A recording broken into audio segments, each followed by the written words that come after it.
What was that? What was what? The throwing and the falling. Over there.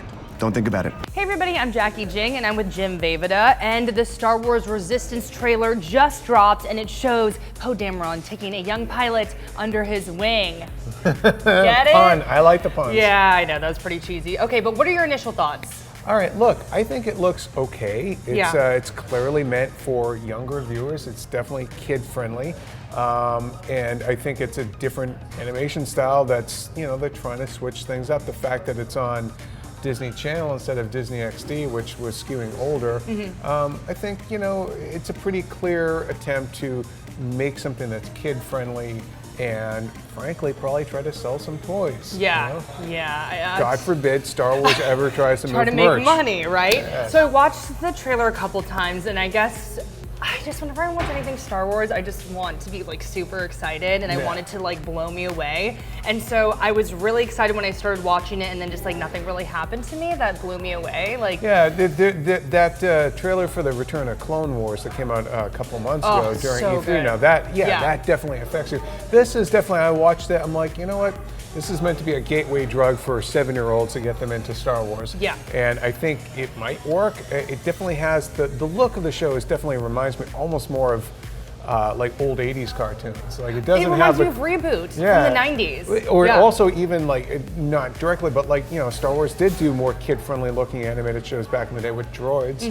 Not that it looks like droids, Do you remember but it's Ewoks? I Oh do my actually. gosh. So I think Love that one too. this is Sorry. kind of a return Yeah. to maybe more because let's face it, George Lucas did say, and people don't want to hear this, but like Star Wars was meant for children. Yeah. And this is definitely a kid-friendly show. We'll see if it does hook in that kid audience and make them kind of sit down and watch it and buy the toys that go with it. We'll see. It's a test. The tone is definitely lighter, but we're seeing some big names in here. We got Yeah. Oscar Isaac, correct, and Gwendolyn Christie. Yeah, both back as Poe Dameron and Captain Phasma, respectively. The show is set before The Force Awakens, so that's interesting.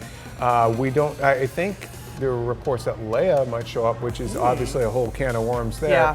But we'll see. I mean, it's definitely, it could be a very fun show, or it could just be inert and there and gone. Okay, so excited?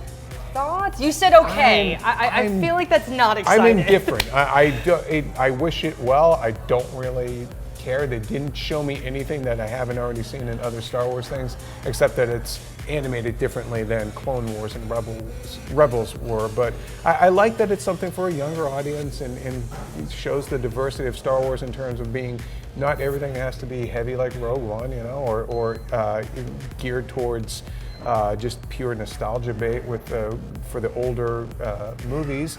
So we'll see. We will see on October 7th on the Disney Channel. There you go. Do you like that? I do like that. Worked really It's a good hard segue. to remember that date there. Yeah. But we want to know what you think, so check out the trailer, tell us your thoughts, and also don't forget to check out our video on the 7 moments from Star Wars lore that are not in the movies. And as always, be sure to follow and subscribe to IGN wherever you like to watch. See you later.